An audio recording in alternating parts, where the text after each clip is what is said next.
Hi friends, welcome to friends kitchen. இன்றைக்கி நாம் என்ன பார்க்க போகிறோன்னா ரவா புட்டு தாங்க பார்க்க போகிறோம்.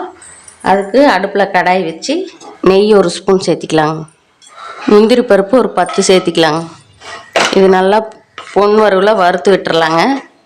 பாருங்கள், இந்த அளவுக்கு பொன்னிறமாக வறுத்ததையும் வேறு தட்டுக்கு மாற்றிக்கலாங்க. முந்திரி பருப்பு வேறு தட்டுக்கு மாற்றிட்டு அதே நெய்யிலேயே கொஞ்சமாக ரவை சேர்த்து வறுத்துக்கலாங்க. அடுப்பு சிம்மில் வச்சு கலர் மாறாமல் அப்படியே லைட்டாக வறுத்து எடுத்தால் போதுங்க. இப்போ வேறு தட்டுக்கு எடுத்து போட்டுடலாங்க. இது நல்லா ஆறி வந்துடுச்சு பாருங்கள். ஒரு சிட்டிகை உப்பு சேர்த்திக்கலாங்க. சேர்த்து நல்லா கலந்து விட்டுறலாங்க. பாருங்கள், இந்த அளவுக்கு நல்லா ஆறின வாட்டி தண்ணி நான் அரை கப்பு எடுத்துருக்குறேங்க. அரை கப்பு தேவைப்படாது, ஒரு 1/4 கப்பு இருந்தால் போதும். பாருங்கள், சூடு இருக்கிறப்பவே தண்ணி தெளித்து பிணைஞ்சோம்னா அது கட்டி கட்டியாக ஆயிருங்க. அதனால் நல்லா ஆறின வாட்டி தான் தண்ணி தெளித்து கிளறி விடணுங்க. பாருங்க, இன்னும் கொஞ்சம் லைட்டாக தெளிச்சுக்கலாங்க. அதிகமாக தண்ணி சேர்த்தனாலும் கட்டியாயிருங்க.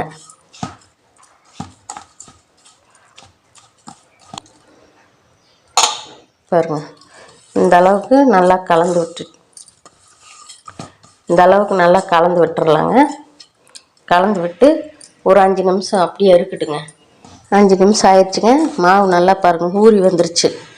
நல்லா பளபளன்னு வந்துருச்சு பாருங்கள். இப்போ புட்டு வேக வச்சு எடுத்துக்கலாங்க. அதுக்கு நான் இட்லி சட்டியை அடுப்பில் வச்சு தண்ணி ஒரு சொம்பு சேர்த்திருக்குறேங்க. அது பாருங்கள், தண்ணி கொதிச்சிருச்சு. இப்போ நாம் வேக வச்சிடலாங்க. அதுக்கு துணி ஊற்றி போட்டுக்கலாங்க. அப்படியே மேலாப்பில் பரவலாக போட்டு விட்டுறலாங்க.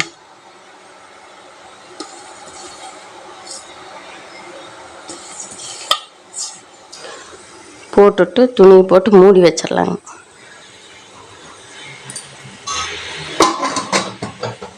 மூடி போட்டு ஒரு 10 நிமிஷம் வெந்தால் போதுங்க. அதிக நேரம் வேக வேண்டியதில்லை. ஒரு 10 நிமிஷம் வேகட்டுங்க. 10 நிமிஷம் ஆயிடுச்சுங்க. நல்லா வெந்து வந்துருச்சு பாருங்க.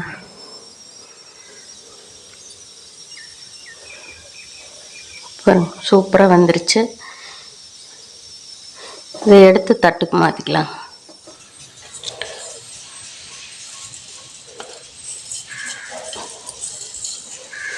ஏலக்காய் பவுட்ரு 1/4 ஸ்பூனுங்க, சர்க்கரை 4 ஸ்பூன், வறுத்து வச்ச முந்திரியை சேர்த்துக்கலாங்க. எல்லாத்தையும் நல்லா கலந்து விட்டுறலாங்க. நல்லா சூடு இருக்கிறப்பவே சர்க்கரையை போட்டுருணுங்க. அப்போ தான் அது மெல்ட் ஆகி வரும். இல்லைன்னா அது ஒரு மாதிரியே நறுக்குன்னு நல்லா இருக்காதுங்க. சூடு இருக்கிறப்பவே போட்டு கலந்துட்டோம்னா அது நல்லா மெல்ட் ஆகி வந்துடுங்க. தேங்காய் 4 ஸ்பூன் சேர்த்துக்கலாங்க. அவ்வளோதாங்க. எல்லாத்தையும் நல்லா கலந்து விட்டுறலாங்க. இந்த ரவா புட்டு நல்லா டேஸ்ட்டாக சூப்பராக இருக்குங்க. நீங்களும் ட்ரை பண்ணிவிட்டு எப்படி இருக்குன்னு கமெண்ட்டில் சொல்லுங்கள். பாருங்கள், எவ்வளோ சூப்பராக வந்திருக்குது. இது காலையில் பிரேக்ஃபாஸ்ட்டுக்கு எடுத்துக்கிட்டோம்னா நல்லா இருக்குங்க.